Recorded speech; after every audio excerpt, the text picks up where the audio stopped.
in life instead of everything you know that you could get. Don't let them guide your life towards regret.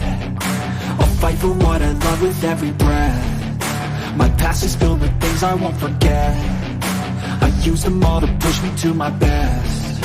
So treat the worst of times just like a test.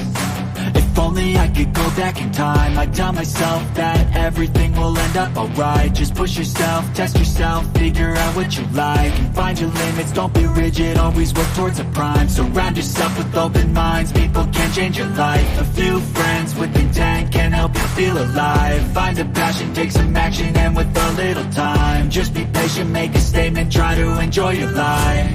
They'll try to kick you while you're down. They wanna rise up while you drown. They wanna fill your head with doubt. They're silently scared that you'll figure it out. I'll make it look like I'm losing. Won't bother hiding my bruises. And when they finally... All right, what is up, Utah fans? This is Joseph back with the Utah Utes Football Digest, and today we are talking about Utah versus Arizona. Big time matchup. Arizona has come on this year as a really good-looking offense that has been putting up a ton of points against a lot of good opponents. Super excited to talk about with you guys today. Let's go ahead and bring on our guests here. We've got Brian Ankrum and we have Larry Pilgrim. Guys, what is up? How are you guys feeling tonight? Feeling good. Awesome, man. Brian's having a little bit of internet issues. Brian, can you hear us? Yeah, I was just switching over to my hotspot, so hopefully that's good. Cool. It seems better now. So awesome, guys. Well, excited to have you guys here. I hope you guys are having a good day. I'm excited to talk a little bit of football here. Just right out the gate, guys, Larry, why don't you get us started? Initial thoughts on the game. How are you feeling right now? I'm feeling like we're going to confuse Fafita, or at least give it a hell of a try. So I'm hoping we can do that. He seems pretty mobile, pretty smart. So those are my thoughts. Can we contain this kid and confuse him? For sure. I definitely think as I was breaking down this game, I knew this Arizona team was a good team for sure. But I was pretty impressed as I did some of the preliminary research. This is quite a good team. You know, number 16 Utah headed to number 19 Arizona. They've done a good job against a lot of good teams. Brian, how are you feeling about this one? I'm kind of mixed. I mean, I feel good about being able to put pressure on Fafita, especially with our defensive front. And you know what? Our secondary has been battle tested the 3 out of the last 4 weeks. So I feel pretty good about that. But they're playing at home. Tucson's a tough place to play. Just looking at everything, our teams are so evenly matched up. I mean, it could really go either way. So confident, but you know, I'm cautiously optimistic, I guess would be the right term. Yeah, for sure. And as you guys jump into the video, please make sure you smash that like button. Also, comment down below as we break everything down. I'd love to hear your opinions as well. And if you haven't already subscribed to the channel, let's go ahead and dive in, guys. Let's talk about the PFF grades. I want to start with the PFF grades, but I want to start with the Arizona offense. I think one guy that really stood out to me as an exceptional player. I know I've seen him a lot on TV and been impressed with what he was able to do on the field, but I was a little surprised just how high his PFF grade is the number one guy on the list, Jonah Coleman, PFF grade of a 91.1. That's super good, and it's not a crazy high number of snaps, but 330. That's not exactly a joke when you look at that, right? That is a ton of snaps. You know, looks awesome. What are you guys thinking surface level about Jonah Coleman? How worried are we about this kid? I'll let Larry go. I don't know enough about him. Larry, there? I'm here. I'm sorry, I muted. I'm outside, and so I mean, anybody that's got a 91 is a serious baller. I mean, that's just straight up. I mean, you don't break 90 very often for any position. So, he's definitely a good player. That's for sure. And I don't know if you guys are aware, on top of this, we'll break down the stats here in a few minutes, but on top of the 91.1 grade, this Jonah Coleman guy actually he's averaging 7.2 yards per carry on the season. It's only 104 carries, but he's averaging 7.2 yards. I mean, that's enough of a sample size to say he's pretty legit. And like I said, when you watch the eye test, he stands out. He looks super impressive. On top of that, guys, we got some good offensive linemen here. They don't have an exceptional offensive line, but it's pretty good. This guy right here, Jordan Morgan, 82.6 grade. Should be a fun matchup between him and Jonah Ellis. Tetsuroa McMillan, another guy, 655 snaps and 80 offensive grade. And they got another little stack of running backs here, guys. This is a team with some good running back talent. Sometimes the teams with a lot of running back talent don't always light it up once they hit the field. Running back's one of those positions that tends to grade well. So outside of Jonah Coleman, I wouldn't freak out about any of the other guys, but you got this guy right here, Noah Fafita, really impressive kid. From what I understand, the timeline was that Jaden DeLaura got injured. Once Jaden DeLaura got injured, Noah Fafita took over for him. Noah Fafita continued to just look like a stud and eventually just took the starting spot from Jaden DeLaura. Brian, is that what the story is on this kid? Yeah, pretty much. Once he proved himself when DeLaura went out, that they weren't bringing DeLaura back in with the numbers that Fafita has produced this year. His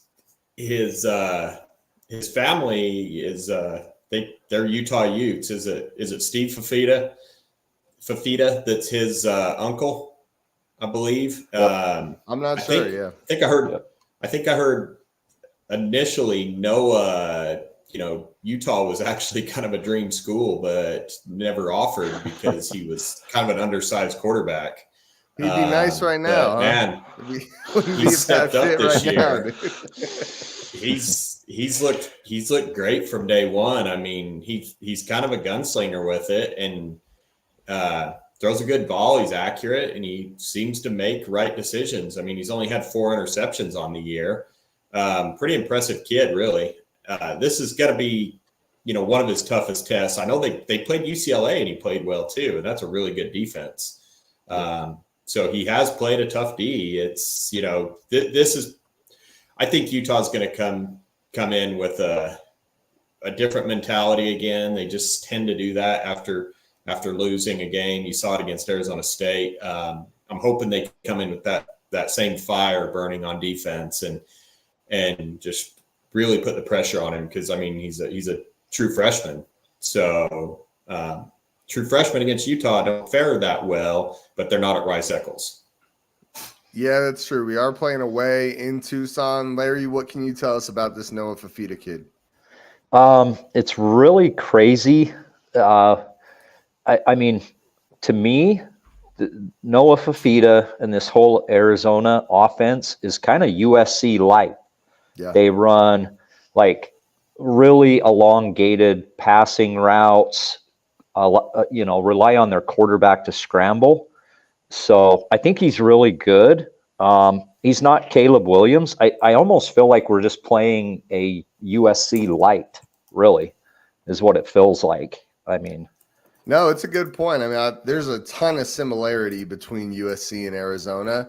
And I would say Arizona has been a sleeping giant in the Pac-12 for a while.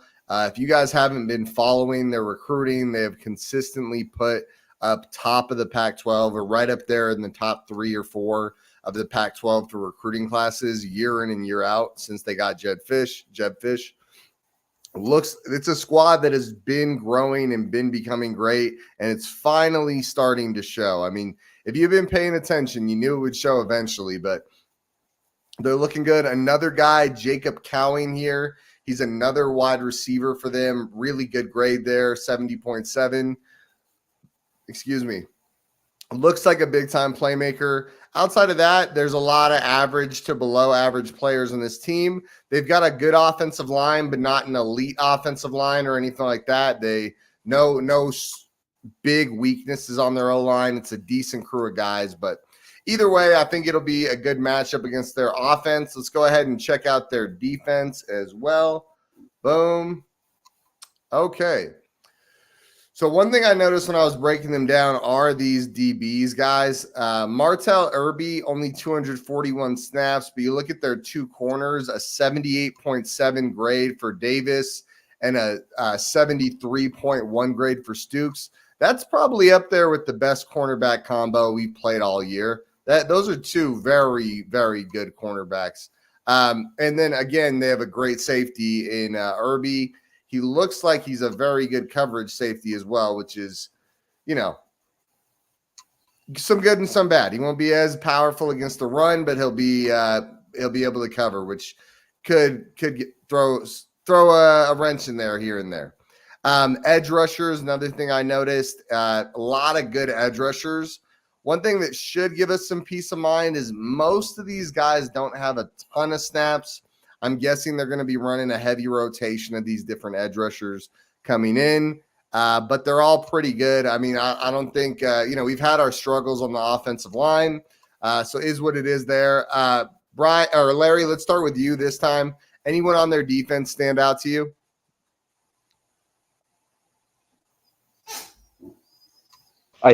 I think as a whole, they're pretty decent. To have those grades, they've faced some decent quarterbacks. They've, faced Caleb and Michael Penix, and so they're pretty good as a unit. But if I'm not mistaken, they like to play a lot of man, and so I think it's just going to come down to a lot of getting some crossing routes, stuff like that. But they're decent as a unit, if that makes sense to me. No, that makes sense. That's a good point. What about you, Brian? Anyone that stands out to you on the defense? Yeah, I mean, just looking at their stats this year, between two of their linebackers, they have 13 sacks, basically. One guy has 7.5, the other guy has 5.5 at the linebacker position. Their defensive line is not compiling just a gaudy number of sacks. Ward has the most at 3. So what that tells me that they're going to try to bring blitz packages to get at the quarterback. So, we have to be prepared for that, get the ball out of Barnes' hands or beat them in the running game if they're going to be trying to blitz with their linebackers.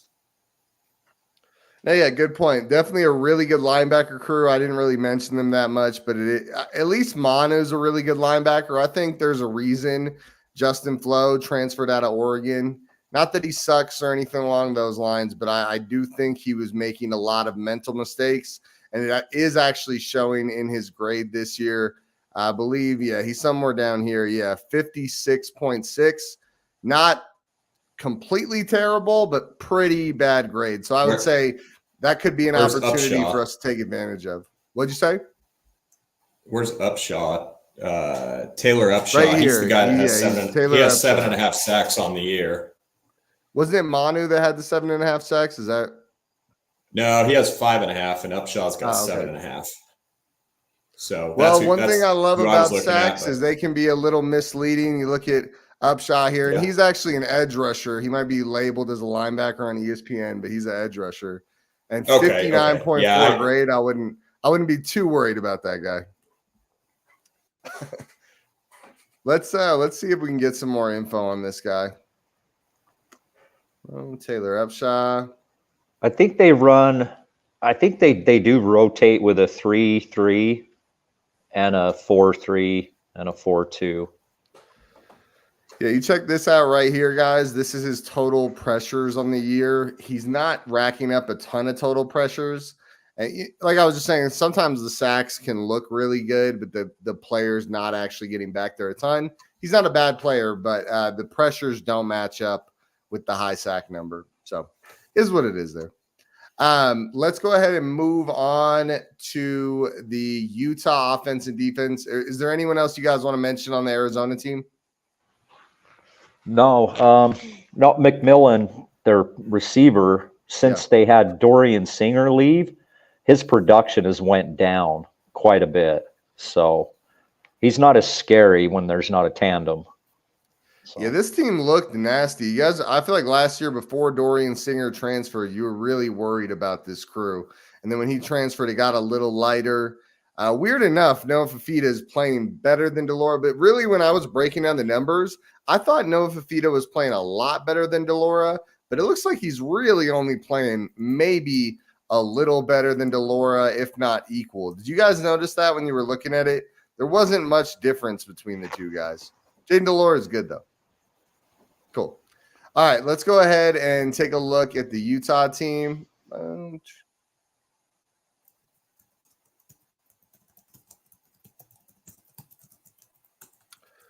Sorry. All right.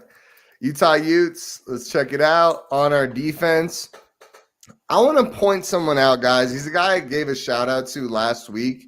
But check this out, guys. Lavani Demooney has only had 378 snaps, and guess who leads the Utes in tackles this season? Lavani Demooney. And look how many other people have way more snaps than him. Seriously, he has really been coming on as a monster and looking awesome. Again, this Utah defense, the number one guy on the team, Jonah Ellis, just continues to lead the pack and look awesome. Jonathan Hall's up here, but you can ignore that. It's only on 33 snaps, but a good look for the future.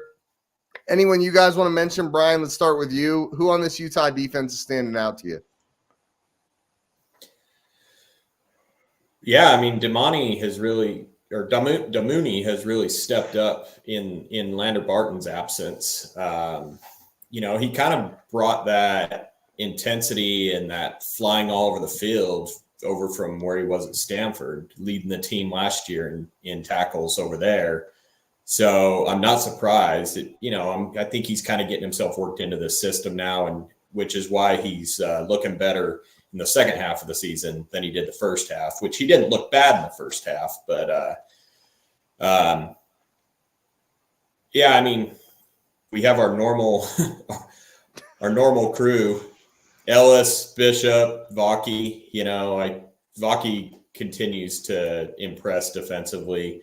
I think we had a tough test in the secondary last week, and I thought we would, we actually did okay. Of course we're going to get burned against that team several times, but a lot of those were actually contested catches too. I don't think the secondary played all that bad. So I'm actually really excited for the secondary this week, given that Fifita is probably going to try to throw the ball around a little bit. But the fact that we went from USC and then Oregon, skip a week at Washington, that's three of the four or three of the top probably, 5 passing offenses in the entire country. So I love the fact that we've been tested, and I really did like the way they played last week. It was a tough, gritty performance. You knew they were going to give up yards. You can't hold that team to no yards, but I'm excited about this week. Let's keep an eye on the secondary. For sure. What about you, Larry? Anyone you're expecting a big game from? Who's standing out to you on Utah? I'm thinking Samaya Vaughn and Cole Bishop are going to have to step up in this game based on the type of offense that we're going to be facing, just like USC. We've got to have a guy that's going to lock down their number one, and we've got to have a safety with eyeballs. A lot of misdirection and scrambling. I think Cole Bishop and Samaya Vaughn are going to be huge in this game. Those are two good players on this team, man. Samaya Vaughn I thought he looked pretty good last week. It wasn't an amazing performance, but it was a tough team. And I thought it felt like he didn't play a perfect game, but he didn't let up any huge plays. Like, it felt like if he did let them catch the ball, he made the tackle right away. And I think it's going to be a similar situation in this game. All right, well, let's go ahead and close that out. Oh, I forgot to show the Utah offense. It's probably worth taking a look at. Let me, are you sure? yeah. First half, Probably second not half. Yeah, don't worry about the second half last week. Let's focus on the first half style. So right off the bat, obviously, Sione Vaki, it's been a small sample size, but the guy is a stud, 93.9 grade. I really hope we start – like, he's a great safety, but I really hope we start focusing him more on offense, man. He is just a ridiculously good weapon on offense. Like, his ability to just open up a play, turn a 10-yard gain into an 80-yard one is not something we really have a lot on this offense. And it shows when he's out there. He looks special. All right, well, let's go ahead and get started. Larry, what was it, Brian? Did you see that? Like, I don't know if it was sports science, whoever did it, but they basically measured how quick he ran on that screen pass. They scored on, and he he's a defender, and he ran over 20 miles an hour. That's impressive. Yeah. Well, I've brought it up a bunch of times, man. I didn't know he had that kind of speed. Like, until I saw him on offense the past few games, I didn't know he was this fast. Like, he is blazing fast. Yeah. I would even say the number they showed, I think it was 20.3. It's really fast. Yeah. Probably even slower than I thought might show. Like, he looks so damn fast, dude. Like, Washington has a lot of good athletes and players that probably run pretty fast 40s, and no one could catch this guy. He's impressive. All right, but anyways, Larry, tell us who's standing out to you. Who are you expecting a big game from, and who's been great on the year? Let's talk about him. Yeah, I mean, how can we not talk about Vaki? And I think against Cal, they had the same sports science, and he almost hit on that one run. He almost hit 21. I think he was 20.9 on that run he had against Cal. I'm looking for Landon King. I think that's where we've got to exploit him. If I remember right, last year when we played him, Kincaid killed him. Yasmin, they couldn't cover our tight ends. Their scheme just doesn't account for tight ends, and I want Landon King to have his breakout game, and so that's who I'm looking for. I love it. What about that? That's a good take, Larry. Landon King feels poised for a breakout game, and it'd be awesome to kind of hit the twilight of this season with him starting to come on, heading into next year. That'd be pretty cool. What about you, Brian? Who are you thinking? Yeah, I mean, I love Larry's pick. I'll pick somebody else, but I do love that pick. I think he played great in the first half, and he's just come on strong, as the year's gone on. So look out for him. Vele, he has played phenomenally the last two games, and Bryson Barnes is getting him the ball. I expect to see more of that. I know they have some tough corners, but they do give up yards in the passing game. So we're going to have to exploit that a little bit and kind of do what we did last game in the first half, try to carry it through four quarters, obviously, to beat this team. But I feel pretty good about our passing game continuing, kind of where we left off the first half last week. Yeah, great point, man. Yeah, definitely. Devon Bailey is a good one. I think he was one I was thinking of. So I got to think on my feet for the other guy. I'm going to go with Jaquindon Jackson. I mean, it seems like he should be a big piece in this game. I'll be surprised if he doesn't have a big game. I actually think our number one, we'll talk about it in the keys to the game here in a little bit, but I think one of the big keys to this game is going to be physicality and running between the tackles. And I think Jaquindon Jackson is going to be a huge piece in that.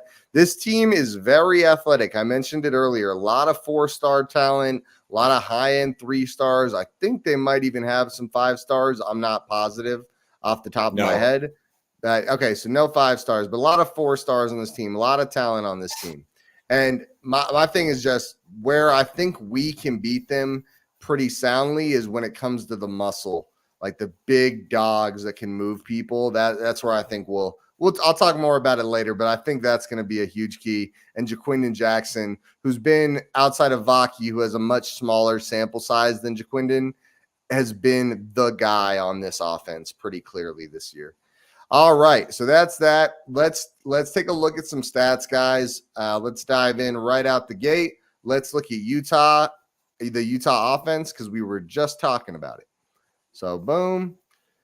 Not a ton of impressive stats on the Utah offense. I'm not gonna lie, guys. It's a little underwhelming overall in the year. There's some good players on this team, but we've been battling a ton of adversity.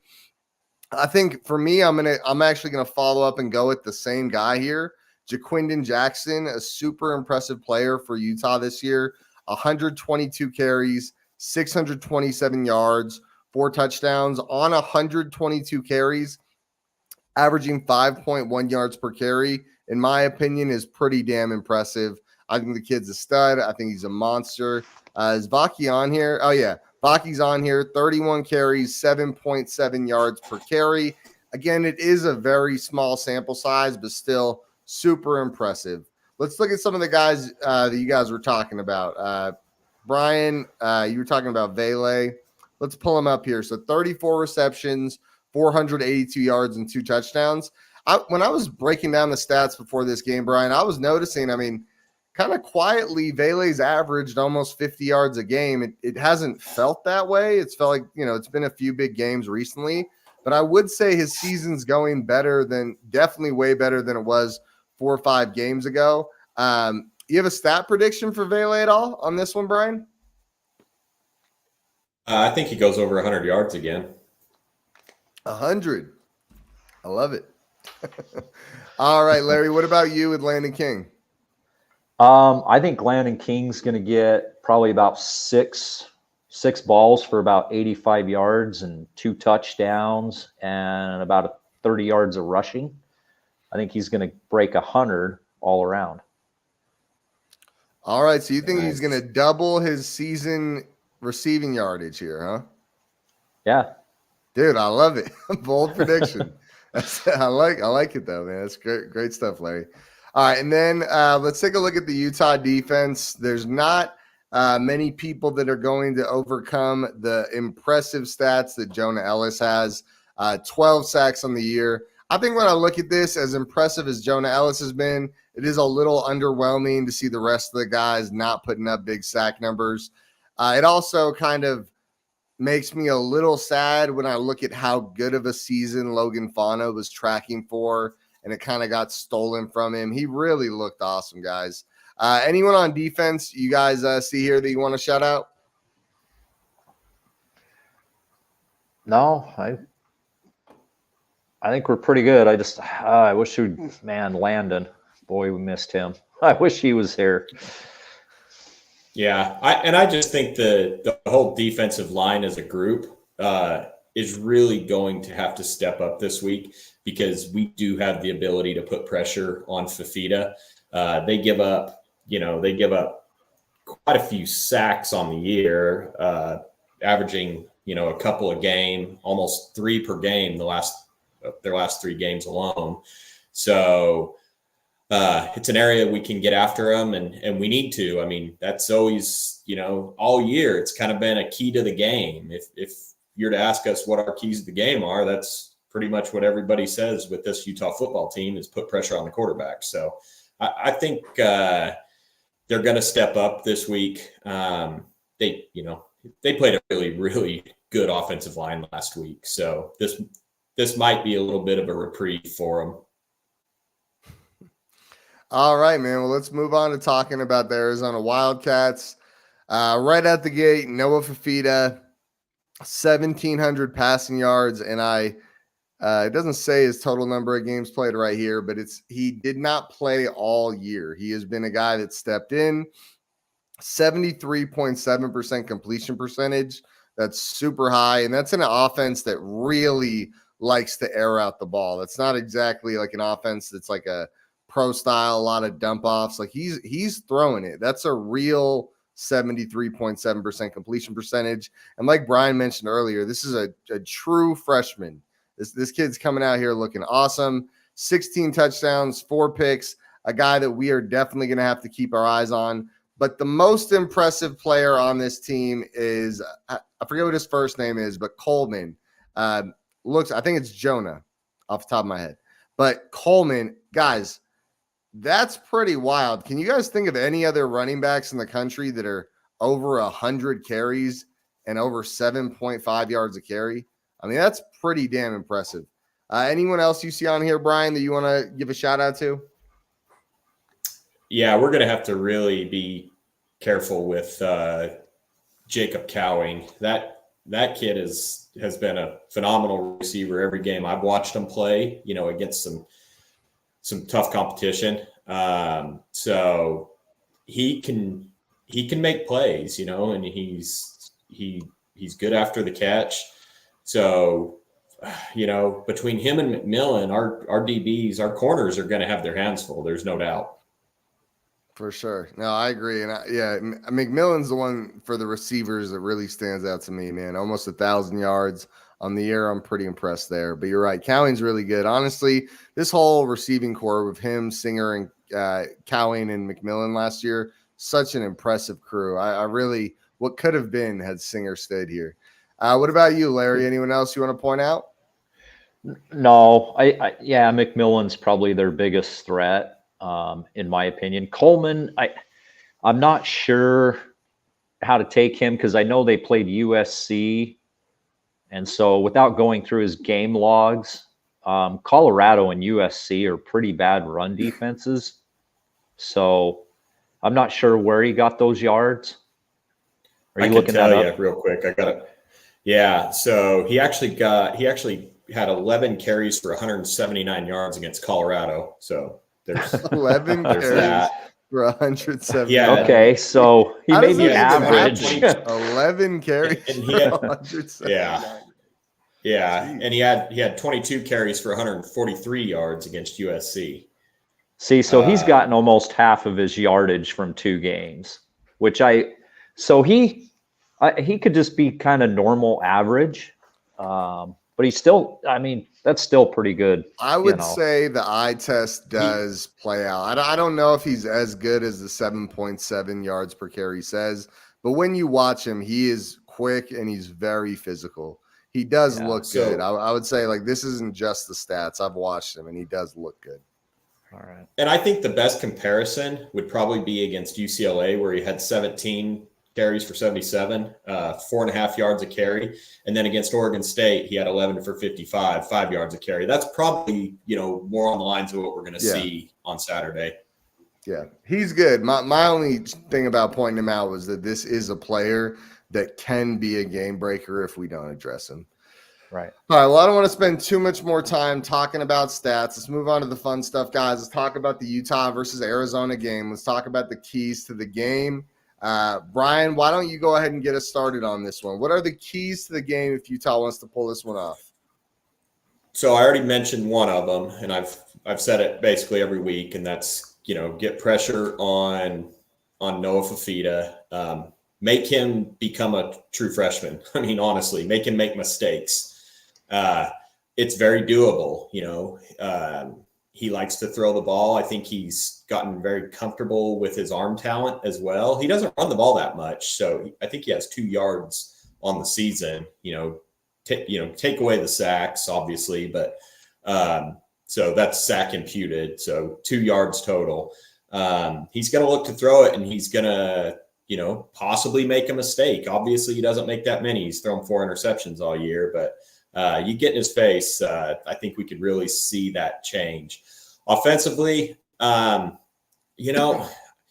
going to have to continue kind of doing what we did in the first half, a lot through the air, to get into a good tempo offense for Utah. We have to get first downs. If you're behind the chains, I mean, you can't do a whole lot. So if we can start the drives quick, string together some first downs, I think we can really get into our the good offense we saw last week, where we can open it up a little bit, where they aren't expecting a run or a pass. We can mix it up, and JJ can get some good yards up the middle, followed by Landon King, like Larry was talking about, slipping out, and then really opening up Vele down the field. That's just the key, is just a more balanced attack offensively. I felt I mentioned it in our show last week. I felt like we got tunnel vision in the second half, got very pass happy, and we really went one-dimensional the other way that we usually don't see Utah go one-dimensional. So if we can just keep that good balanced attack, I think we can put up points on this team, even though they have a, kind of a middle of the Pac-12 type defense, I would say. Good points there, Brian. That's good stuff, dude. And what about you, Larry? Offensively, I think the keys are going to be our offensive line. The style of defense they play with the man, kind of a 3-3-5. It's kind of a weird defense. We did it last year, and I think we can do it again. I think Barnes has really got to threaten them with his legs to keep some of those lanes and zones kind of open. Dragging free safeties out of the way and stuff like that. So offense, I think the key is going to be that offensive line with the run game and Bryson Barnes being a threat with his legs, Andy Ludwig being creative again. And then on defense, just what Brian said, we've just got to make this kid make mistakes. So that's the keys for me. No, yeah, great points, Larry. I agree. We got to make the freshmen make mistakes. I mentioned one of them earlier is physicality. This is not a bad run defense. They are 14th in the country, and over the last 3 games, they're only allowing 107.3 yards per game. And don't forget, one of those last 3s against Oregon State, that is a good rushing team. These numbers are not super inflated. Per carry yardage, they're 21 in the country. Thank you, Brian, by the way, for putting the numbers together. They're averaging 3.7 yards a carry allowed over the past 3 games. Looks really good, guys. My thing is when I watch this defense, they look really tough, but they don't look big. They don't look like they can stand in the trenches with us. That's what I see. I'm not saying I've looked at the weight of each of their linebackers and each of their D linemen. But from what I see, they look fast and look like they hit hard, but I don't know if they can really stand in there with us and make it happen. My other one is going to be a bit of a cop-out, just like you guys. It's going to be the offensive line, our offensive line holding up against their D-line when it comes to pass protection. Bryson Barnes is going to need time to get back there. Like we talked about leading into the last game, he can make mistakes in his processing, but he doesn't usually force the ball a lot. Let him take a long time to read the defense if he has to, and eventually a man will get open. But he does get tunnel vision where one side of the field is all he focuses on. But the good news, so in total pass defense, they're 78th in the country. The last 3, they're allowing 231.7 yards per game. But the number that stood out to me more is their passer rating allowed. On the season, they're allowing 135.7 passer rating allowed. And in the past 3 games, 130.6. You don't have to be a great quarterback to put up good numbers and a good passer rating on this defense. I'm excited to see how we capitalize on that. All right, so that's where we are there. Let's talk some over-unders, guys. Any other comments you guys want to make before we move to the over-unders? I'm good. All right, let's do it. Okay, first over-under. What was it? Yeah, I was wanting to make a comment real quick about their Go for it, Brian. Their run defense. They really haven't played many teams that want to run the ball on them. USC and Washington didn't really try to run the ball on this team. Wazoo, not really, and they crushed them. Oregon State and UCLA are the only really 2 teams who have, who want to commit to that run. And I don't know, actually, in the UCLA game, I didn't see enough of it, so I can't even comment to, the stats on that game. But, is some of that attributed to teams really not wanting to run the ball on them? I don't know. I mean, it's just something that caught my eye. I haven't dug deep into it, but I just know that some of those teams, it was kind of an air raid style of game. Yeah, and Arizona puts up a lot of points, right? They might have put a lot of opposing offenses in positions where they had to throw a lot, but they do have a pretty low yards per carry allowed, so tough to know the full story Yeah. there. All right, let's talk some over-unders here, guys. Let's go ahead and get started. The first over-under is going to be Arizona passing yards at 290 or 59.5 yards. Larry, let's let you start with this one. Does Arizona break 259.5 passing yards on the game? No, I don't think they do. Hey, you want to expand? Oh, I think, oh, sorry about that. I don't think they're going to, based on, I just think we're going to have good coverage. I think we're going to have a lot of pressure. I think there's going to be a lot of throwaways. I don't think we're going to allow them to possess the ball enough to put up a lot of yards in this game.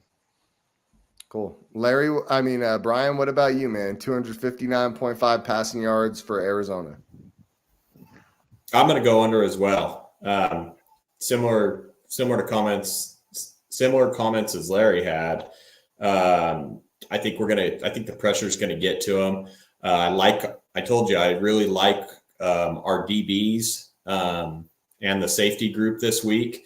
So I do expect Fafita to throw, up one, possibly two interceptions this week.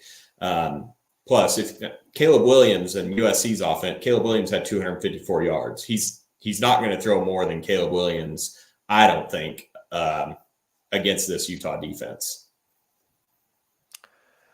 Good points. I'm going to go with you guys. I'm going to go under. They are averaging 263 passing yards over the last 3 games, and they're averaging 278.9 passing yards over the season. But I don't think they're going to be a one-dimensional offense against us, and I think they'll be below average overall as a team compared to what they usually put up. I think they'll run a little bit, and I think they'll throw a little bit. I'm guessing somewhere more in the low 200s, maybe 230-ish. That's kind of what I'm thinking for them. All right, next one. Let's go with Arizona rushing yards, 141.5. I think these numbers add up to almost exactly 400 yards. So if you're going under here, you're saying they get under 400 yards. Brian, what do you think, man? Do they get 141.5 rushing yards? No, I don't think so. I think we hold them less than 100 yards. This is a very good run defense. I know that if teams get balanced, it's harder to stop both. So that's where some of these teams have gotten some rushing yards against us recently. But just looking at it, I really think it's going to be more on the lines of what they ran against Oregon State and UCLA. Somewhere between 60 and 85 yards on the ground is kind of what I'm thinking. So I'm going to say under. Cool, fair guess. What about you, Larry? I think they're going to go about 120 yards in this game, and I think about 50 of those are going to be Fafita. I think he's going to be scrambling a lot, but I'd say they're going to get about 120. Cool. That seems pretty realistic. I'm going to go under as well. I think Coleman's going to gash us a few times, but it's a pretty rare team that gets 140 on this rushing defense. I don't see it happening. All right, the next number let's go ahead and look at is Utah. I think it's a much more interesting conversation. A lot of emotion after last week. What is Utah going to do coming into this week? Before we break down this one, I do want to drop a stat that I looked into before the show. In our last 3 games after a loss, these are the games. It's Arizona. Arizona State, where we won 55-3. What's the other one this year? It's a big one. It's El Cal, where we won 34-14. And then the other one goes back to last year, and I'm only going to go off the regular season. But last year, after Oregon beat us at Oregon, we came back and beat Colorado at home 63-21. So I would say this is a team that responds really well after a loss, right? And if you want to go even deeper, you have the Florida game right after the Penn State game, 24-11. And the other game after a loss was right after UCLA. We played USC last year, and we won 43-42. So not the same type of margin win, but still a huge win. I mean, I feel really good about this team after a loss. Let's talk about the over-unders on offense. Utah passing yards, 189.5 yards. Larry, let's start with you on this one. Yeah, I think we're going to throw for about 230 to 240 in this game. Nice. So second best game for Bryson Barnes. Yep. Good. How many passing touchdowns do you think, Larry? I think we get 2. I think 2. Possibly. I mean, I can see Landon King getting 2, and I can see Vele getting 1. I'm going to go with 2 just to be safe. That's fair. What about you, Brian? What are you thinking? 189.5 passing yards for Bryson Barnes. Yeah, I think we go over this one easily. The key to the game for me, continue what we've kind of been doing the last several weeks, minus the second half last week, of course. But I'm going to throw that in as an anomaly and, tough environment. I think we're upwards of, man, I would like to see 300 yards this game, honestly. I know it's a tough call, but I would like to see that. The receivers are kind of coming into their own. So is Bryson. We're going to make mistakes, but I think we can reasonably achieve that. I mean, it's not going to be easy, but. No, good points. I'm going to go the exact opposite. So I'm going to go under on this one. So Brian, you're really high and I'm really low, but it's not really low in the sense that I don't think Bryson will do well. I'm just kind of the mindset that I think this will be really similar to the ASU game where he doesn't throw for a ton of yards, but it's really effective yards. Like I mentioned, they're allowing a pretty high passer rating. I think we'll keep a heavy run offense, and Bryson will get a few nice plays. I'm guessing somewhere in the 170 range and 2 or 3 touchdowns for Bryson. All right, guys, next one is rushing yards, 187.5 rushing yards. Are we going over? Brian, let's start with you on this one. This is where I'm going under. I think we're going to try to pass more than we run this game. I feel like that's one of the keys in my mind. So, I would assume that the coaching staff has probably seen their weaker secondary and their stronger rush defense. I still think we run the ball effectively. I'm not going to say we don't run the ball effectively, but for 187.5 yards, I'm going to say we run the ball 150, 160. I like it. What about you, Larry? What do you think? Can we break 187.5? Yeah, I think we're going to get just over the 200 mark on this one. I think we're going to put up about 200 to 210. Who does it, Larry? Who's putting up the yards? I think we get another Vaki run, and I think Jackson's going to get another good run. I'd say we're going to be like probably 60 Vaki, 100 Jackson, and Glover, 40, 50. Glover looked pretty damn good last week. He looked like he'd been benched, and he wanted to get on the field, and he looked like – did you guys see him on the bench? Like he hadn't played yet, and the look on his face? I did not see that. You didn't notice that? Yeah, it stuck in my brain because he was sitting there, and he just looked pissed, and he hadn't been in the game yet, and I think it was like end of second quarter. So yeah, no, I'm with you. I noticed him last week. He looked like a spark went off. It was kind of like, hey, if you don't figure this out and figure out how to be a good, D1 running back, this isn't going to work out. So you better step up, he looked explosive, man. He hit the hole hard, real fast, and made real physical contact when people were up against him. So I liked what I saw from the guy. I'm actually going to go over on this one as well.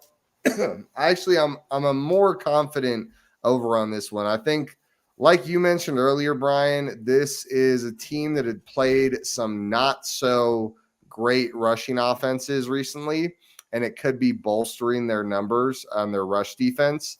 And I also think I'll disagree with you. I actually think they have a pretty damn good pass defense. Those corner grades are really good. The safety grades are really good. I think they're going to be a tougher team to pass against. I think we'll get it done. But I think we're going to rush really well. We're going to get our big boys, get real physical, move bodies. And I'm telling you guys, when you watch this team, it's a lot of young, talented, athletic defenders on Arizona. They're not these huge monsters like Utah has. They're a little different, and I think the physicality might wear them down, and the run game will go for a lot. So that's where I'm at with that one. And now finally, sacks. Let's go with the number 1.5 for both teams. Does Utah get 1.5 sacks? Larry, you go first, and who does it? Yeah, I think we get 3. I think we're going to get Bishop with 1, Ellis with 1, and O'Toole with 1. Now I really want Ellis to keep getting sacks. I wanted that number to keep getting bigger and bigger. I don't know about you guys, but every game I'm watching it now. I'm like, oh, did Ellis get a sack? Yeah. What about you, Brian, man? Do we get more than 1.5 sacks? And if so, who does it? Yeah, I think we do for sure this game. I think we get 5. I think Ellis gets a couple. Nice. I think O'Toole gets 1, Damouni and Bishop. Damouni. So you think Damouni's going to have another breakout game, huh? Well, I mean, he's just kind of settling in that role at the linebacker position in this defense. And yeah, I do think we see some blitz packages with Damouni. He looked good last week doing it. He really did. I will go with the over on this one as well. I think it's definitely the over. I think we'll get more like 3 or 4 sacks, kind of like what you guys are saying, and really good dominant performance. I think Fafita is going to run on us a little bit, but I think overall we'll cause a lot of havoc, a lot of pressures, probably 7 total pressures and 3 or 4 sacks. The next number is 1.5 sacks for Arizona. I think this is a much more interesting question. I think we all were going to choose the over pretty confidently on Utah. Brian, what do you think, man? Does Arizona get more than 1.5 sacks on us? They probably do. They probably get a couple. Our offensive line has had issues, especially in blown assignments. I mean, I rewatched the game against Washington, and there were some significant blown assignments. It wasn't just, lack of athleticism. Yeah. So if we don't clean any of that, if we don't clean some of that stuff up, we're going to continue having failures in the backfield. But yeah, I just, we've kind of given up some sacks throughout the year, and if we're going to throw the ball as much as I think we are, going to give up a couple. So over, but probably not much over. Probably. I'm thinking 2 sacks. Yeah. I also think Bryson's gotten pretty good at having the pocket break down. It's happened quite a bit, and so I think he'll react well if it does. Just scramble out and get rid of the ball, hopefully. So, and what about you, Larry? What do you think? Do they get 1.5 sacks or higher on us? Yeah, like Brian just said, we'll probably have 2 missed assignments, or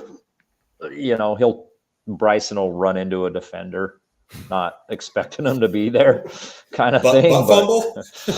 No, I didn't. Hey, we didn't say fumble. Yeah. Oh, you're talking to a Jets fan that's on screen. I don't think he wants to hear about. You guys already beat us there, Brian. You don't have to rub it in more, dude.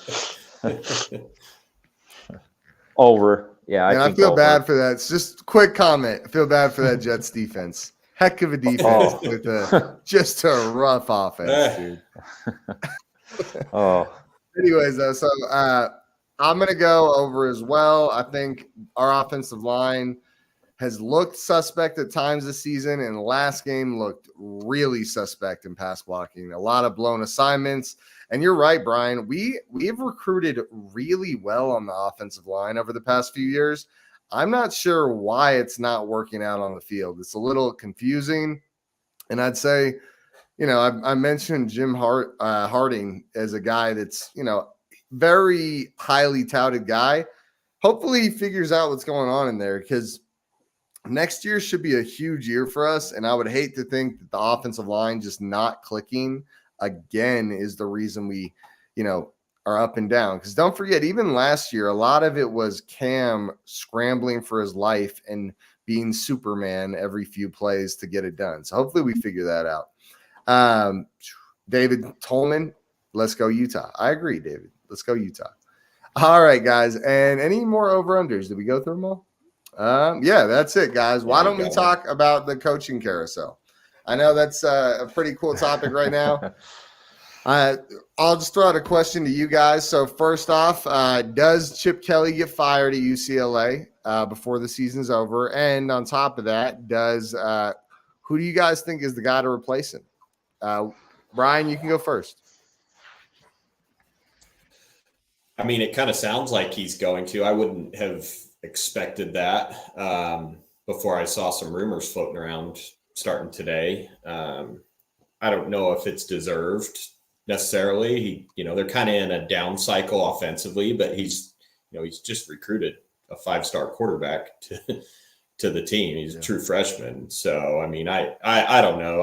Maybe he's got the defense finally rolling and the offense is what fails him, which is kind of it's kind of ironic if you look at Chip Kelly's tenure as a head coach amongst several different teams. But man, I don't know. Look at Jonathan Smith up at Oregon State, maybe rolling down there. Seems like a good fit staying on the West Coast. Great coach, builds a hard-nosed running style offense with a very capable defense, and he can probably recruit a little better there than he can at Oregon State. So that was my first coach that came to mind when I first heard about the possible firing. We don't know if it's going to happen yet, but it kind of sounds like it might be inevitable. Dude, I love that you mentioned Jonathan Smith. I'm just going to follow up on this since you mentioned him. I think he is a guy that will not be at Oregon State next year. I actually feel pretty confident about that, considering Oregon State's probably going G5.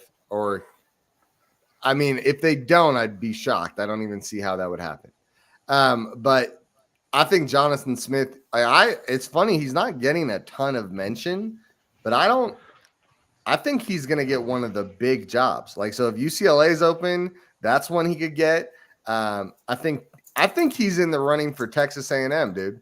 I know that sounds pretty wild, but I think they could throw the bag at him. I mean, imagine his style of coaching over at Texas A&M, just how damn deadly that could be with that type of money and backing and fan support.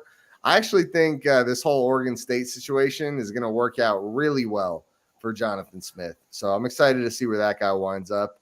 UCLA, my thing is, if I was him, I don't know. It's kind of tough, dude. The SEC and the Big Ten moving forward are about to be nightmarishly good conferences. You think about especially the SEC, man. Look at that top to bottom, the two teams you're adding, Oklahoma and Texas. It's already a heck of a conference. It's literally going to be 7 to 8 out of 10 games are just monsters every year. I mean, I feel bad for those guys. And then Big Ten, think about the Big Ten. Just go down the damn list. Ohio State, Michigan, Penn State, USC, UCLA, Washington, Oregon. That's another one where it's the high end of that conference is even the high middle is really high right now. Sorry to go on a rant there. Larry, what do you think? UCLA, do they fire Chip Kelly? And if so, who do you think takes the spot? Yeah, I think so. And it was kind of weird because I was right with you on UCLA. Jonathan Smith's going to make more money, competition, the whole 9 yards. The other thing too, and I wouldn't rule out with Jonathan Smith, because I don't think he's a cultural fit down in the South. I think, I'm not saying he's a granola guy, but I don't think he fits. I don't think he fits down south. And there's another team, in my opinion, that he could go to. That'd be Michigan State. He's also in the fold. But if I'm him, I would take that UCLA job because he's a quarterback. And my God, can you imagine what that guy could get down in UCLA? Yeah. Well, and I imagine the talent he's going to bring in and the type of team he could build. I'd be excited to see it. And he's not in our conference anymore, so who cares? Yeah, as long as as long as Mora went down to UCLA, and Mora is kind of a tough nose Kyle Whittingham guy. Yeah. LA's a tough place to have. I'm not saying it's a soft place, but you know what I mean? It's You just could a say different it's attitude. soft. It's soft, Miami, USC, it's just a different mentality. Yeah, I wonder So- any chance. I mean, there True. seems to be some real validity to Lincoln Riley leaving USC. It seems that could have some real smoke behind or fire behind the smoke. However you say that. Oh, you know what? I actually built a restaurant for a big booster for UCLA. I've got to go see if I've got his phone number still. Give him a reach call. Yeah, because he's a big booster. He's like some world-renowned chef or something. So, yeah, we had conversations years ago when Jim Mora was there, and he was in their ear saying, "Get rid of this guy." So, yeah, I'm going to see if I got his phone number still. I think that would be awesome, though. If Jonathan Smith somehow wound up at the USC job, that could be a match made in heaven. Talk about like the perfect part of the country for him to coach in, ton of talent, and he would just be able to bring a tough nastiness to USC that they're just missing right now. I guarantee you a Jonathan Smith team isn't missing 20 tackles a game. So I wouldn't I'd like doubt to see that. I wouldn't doubt Jake Dickard leaving either. Washington State. I mean, he seems to be a pretty good coach, and I know Washington State's fallen off, but with the talent they have, I mean, they're not horrible for what their team composite is. So, yeah, I wonder how he already has a foot out the door with some of his comments in his presser. That's what I was about to say. I wanted to ask how like, the university's not providing any money to the program. Yeah, you guys have both probably hired and fired people. Like those comments, when I heard them, I was like, "Ooh, that's weird to say, dude." Like, like you're losing now, and you're making it a big deal that you don't have the firepower to fight. I don't know, because I agree with his comments, but like, you should not be saying that in public, dude. That's not how this works. So, hey, PNW Pacific Northwest Ute said some people just go to restaurants. Larry Pilgrim builds them. Respectful Pilgrim. And Starbucks, and oh my gosh. Anyway, Larry, you build restaurants? No one. Well, I was a superintendent for a general contractor for a commercial. So that's cool, man. Yep. Well, any other coaching positions? What do you guys think? Let's talk Texas A&M. Oh, I feel like that's probably the job right now, right? We know they're willing to pay a ton of money. I mean, I think someone said in the chat earlier, Urban Meyer. Urban Meyer could be a candidate there. He seems to have his name brought up quite a bit. What do you guys think about that? No, I don't think Urban's going to coach again. I don't think so either. I was kind of talking with him in the chat. It was PNW Ute again that was saying that. I was talking with him in the chat a little bit, asking, you think Urban's really wanting to do it again? And I just don't think so. He's kind of set where he's at, and it actually is damaging to his health, the way he treats himself and the stress on his body. It's been well documented, so I don't see it happening. Yeah, that's fair. I feel like this is one of those bugs, though. He still stays around it so much. He's probably in a good role for himself right now, but it's like, I bet you he's itching to get back into it. I think if he does take the job, I don't think it goes super well, but I could see a team wanting to pay him a lot of money and bring him in. Who do you guys think are good fits for the Texas A&M job? We said Jonathan Smith. Who else do you think would be a hot commodity? Duke. Who's the head coach over at Duke? Trying to remember his name. Yeah, everyone talks about Mike Elko, the D coordinator at Duke. I haven't heard much people talk about. So with all the craziness going on in the ACC, I could see some of the, better coaches of the mid programs that are kind of like Duke. I think they're going to go after somebody like that. Texas A&M is going to go big. So. No, that's a good point. There's probably a lot of good ACC coaches that could get poached. I mean, you think about it, like it's pretty clear that the SEC and the Big Ten are right now the future of college football. I mean, not yet. It's not over yet, but right now that's looking like the way things are headed. And if you're one of those coaches in the ACC that is really talented and you can get a big offer from one of those schools, it might make sense. What do you think, Brian? My first thought is, can anybody be successful down there at A&M?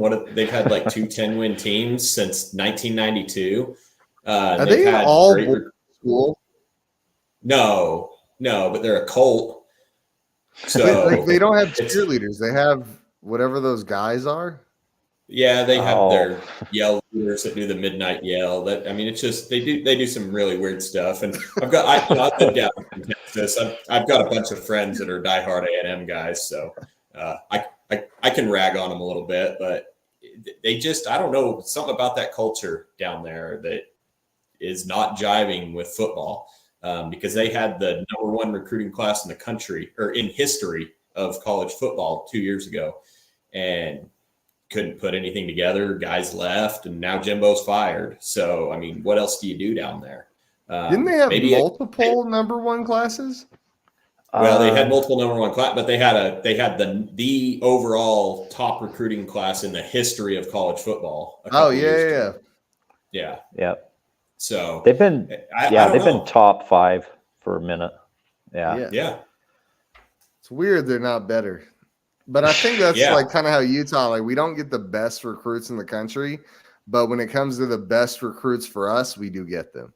Like we get guys that are Utah football guys that are, hard-headed, just ready to lay the wood. Like I think that's when you're just recruiting for stars and ranking, I don't know how well it actually meshes once you gets in the locker room. So any other coaching positions you guys want to chat about? Boise State's open now. Is it? Yeah. What's Gary Anderson doing? Because I could see him making a run up to Boise. You know what I mean? Well, it sounds like Kalani Sitake is going to need a job soon. So, Mississippi State. Mississippi State's also open. Yep. Let's talk about that real quick. Do you guys? I mean, it seems like there is a lot of steam behind Kalani Sitake possibly not being at BYU. How are you guys feeling about that? That's a hard. I like Sitake. I don't like BYU at all. I like Sitake. I like who he is. Haven't they lost their last 3 games by 30 points? It's such a hard program to build anymore because they're it's a niche school, right? And, I just don't see them having good recruiting classes for a long time, no matter who's their coach. The honor code's killing them. Yeah, look at these last few losses. Let's just look. I just want to put it on the screen. The one they didn't lose, was it Texas Tech they beat? Yeah, they beat Tech at home, yeah. But look at this, guys. 4 of the past 5 were 29 points or more of a loss. Oh. Well, it was the cleats. I heard it was the cleats in the last game that were the issue. Gosh. Oh, you know what? Me and my friends and I, we feel so bad for them. We've just stopped trolling them. We feel so bad. Like, yeah, that is sad, dog. That is, and trust me, like, I think it's good for Utah for both teams to be good. This is a rough look. There's some good teams in there. Don't get me wrong, but like, Iowa State is not a team you want to be losing 43 or 45 to 13 to. At home. Yeah. At home. Imagine, did you see the picture they give out ice cream and what else was it? Brownies. Yeah, imagine your team just kicking the crap out of the opposing team at an away game, and then they're bringing you ice cream and brownies. I commented earlier on Twitter, that's a win-win. You get free stuff at the stadium and get to watch your team trounce the other team at their place. Dude. Well, remember, okay, Joseph, remember when you were younger and like you wanted to just rip some heads off in football? Oh, yeah. Okay, and I brought it up. How would you feel if you're down there just going toe-to-toe with these guys and your fans or up there giving the other team fans brownies and ice cream. Like, I'd be And you're pissed losing as a 45 player. to 13. I'd be like, why are you giving them? Send them to the other side of the field. You know what I Like, find the weirdest about it? I know you guys aren't in Utah, but I think, Brian, I know you grew up in Utah, Larry. I don't know how long you Yep. lived in Utah. It is cold here right now, dude. At night, and you're giving out ice cream. Who wants ice cream when it's 35 degrees outside? Dude? Maybe like hot Well, they can't- chocolate or something. Yeah, well, I guess hot chocolate. I was going to say, well, they can't give out coffee, so Yeah. yeah, I heard they do switch it up and do give out hot chocolate. So I don't know. Maybe as a visiting member, I don't know if they pass out menus to the visiting fans. Like, this is horrible. Oh my gosh. Dude, gosh. that's a bad look. You got smashed. And you Oh. gave out brownies and ice cream to the opposing team. Oh, hey, but at Oh, least poor other thing. fans like us. Yeah. yeah. Congrats, Yeah. guys. Oh, we got a super chat. Oh, PNW Ute, man. Thanks so much. You've been in the chat all night, dude. That's very cool. I'd wonder what's in those brownies, dude. oh God. Hey, just wait Je- till Colorado's fans start handing out brownies. Yeah. Those, Everybody's gonna Yeah. you want want to double check those, dude. Well, yeah, because the different, I'm in Florida. Brian's in Texas. So Jello down here is completely different. What's loaded in our Jello conversion. So I can see BYU. Maybe they should go Jello and brownies. Little tequila, vodka. Oh God. Just touching back on the coaching search, Brian, I think I saw you comment on a post that was talking about this on Twitter. Chip Kelly, offensive coordinator for Utah. How freaking cool would that be? I don't know. Where do you think Chip's career is right now? Could he get a low end P5? I mean, what do you do if you're Chip? I think you take an OC job at a good school. That's probably what you do. I don't know. Can we bring him in as can we make an offensive advisor position and just bring him in? And I think he would, and him and Whittingham get along. I think he likes the Utah program. Maybe we just bring him in and he's in a good place in his life where that would be fun for him. Otherwise, I don't know about you guys, but if I saw Chip, like a news thing that was like Chip Kelly's the offensive coordinator for Utah, I'd be pretty damn excited. I'd be in a good mood. Yeah, And I know a lot of see- people are high on Ludwig, but not that I think he's trash, but it's like if we could get Chip Kelly, it'd be a big deal. I think Chip Kelly's going to land somewhere else this next year if he gets fired. He's not the type that's going to be on the shelf. I don't think. Yeah, but where does he land? Because the thing is, it seems like in college football, the trend is, you look at all the Alabama guys, it's like you lose a good head coach position, you go be an offensive coordinator at a good school until you can get another opportunity. That seems to be the trend. Ooh, you might have just hit it right there. Yeah. I could see Saban calling him. Oh, dude. You know what? You're right. Saban's got nothing on Kyle Whittingham. Yeah. I could see Chip Kelly going to Alabama as an offensive coordinator. Maybe. Now that you say they that. could use him right now, huh? Yeah. Be a good fit. Yeah. Any other jobs or coaches you guys want to touch on tonight? Brian, you don't have anything else? Oh, we should talk about Harbaugh. We kind of talked about Harbaugh. Not Harbaugh. Did he get fired? Yeah. No, but Well, I mean, no. there's no way he comes back next year, right? I'm hearing everything from, he's going to be gone to they might have to get rid of him once everything comes out. I've kind of seen every spectrum. Some people are saying when everything's disclosed, he's going to tuck tail and run. If he's going to get fired if everything comes out.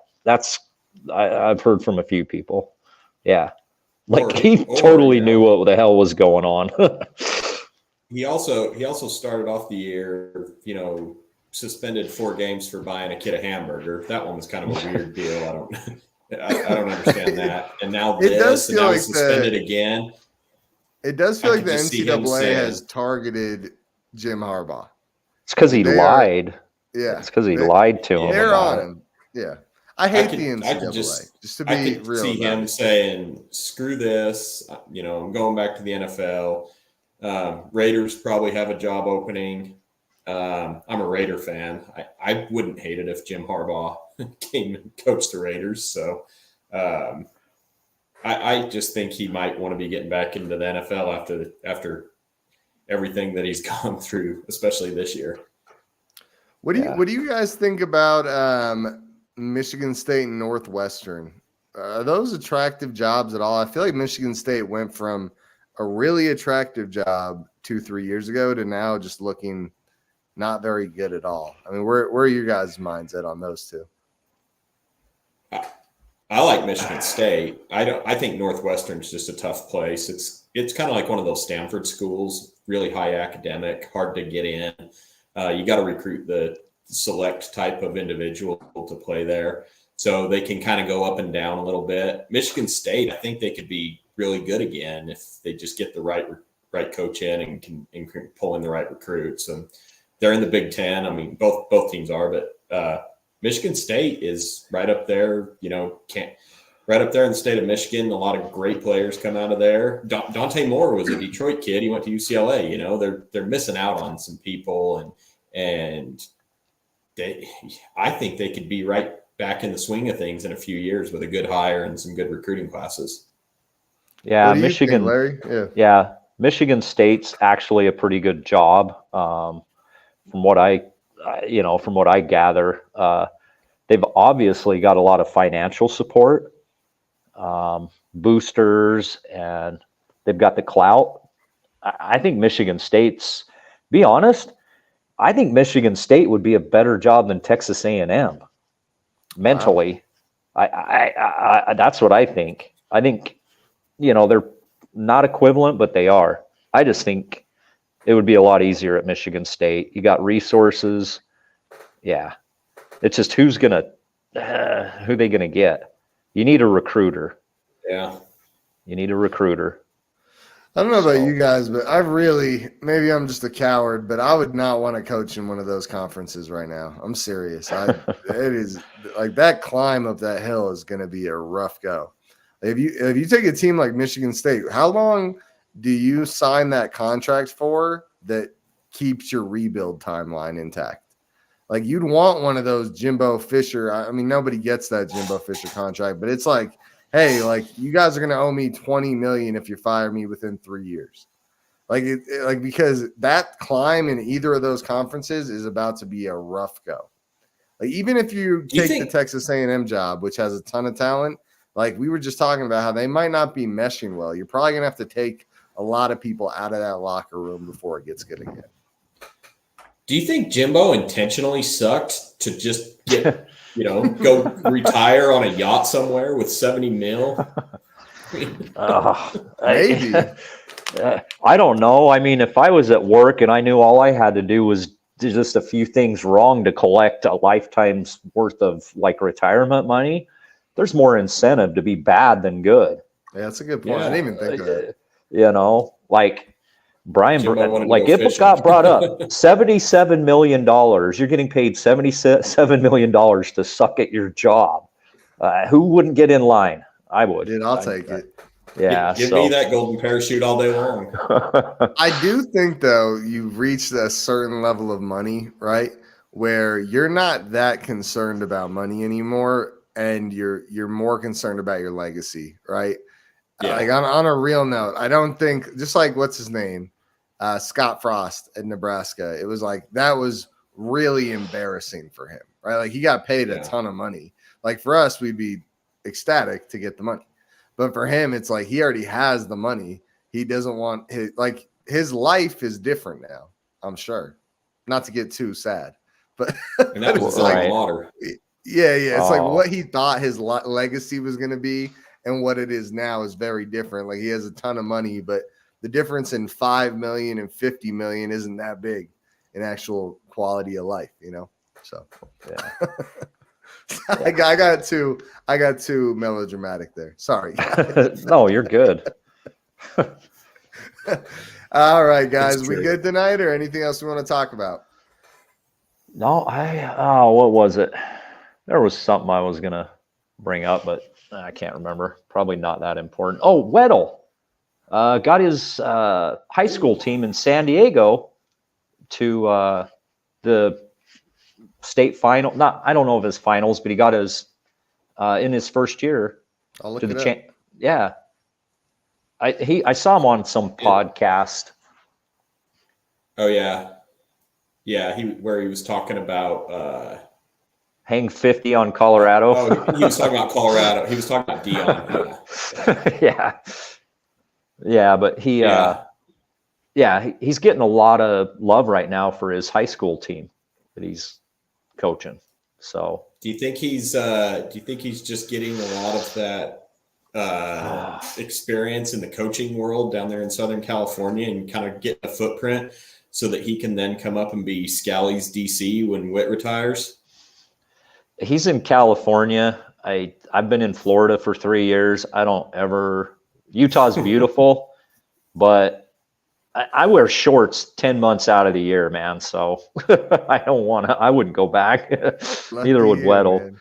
Yeah. It's cold out here. It gets real cold. The next 2 months are gonna suck. Like the next Maybe Weddle Yeah.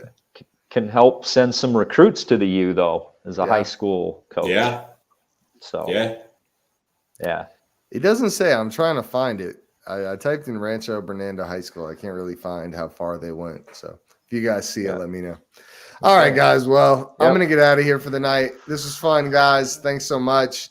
It sounds like we got a lot of news brewing behind the scenes. We can't share much, but it seems like there's a lot of exciting things on the horizon, guys. If you guys are hardcore Utah fans, get ready for a very exciting, very fun couple of months coming up. All right, guys, we're out of here. Have a great night, and go Utes. Go Utes. Miami? Was that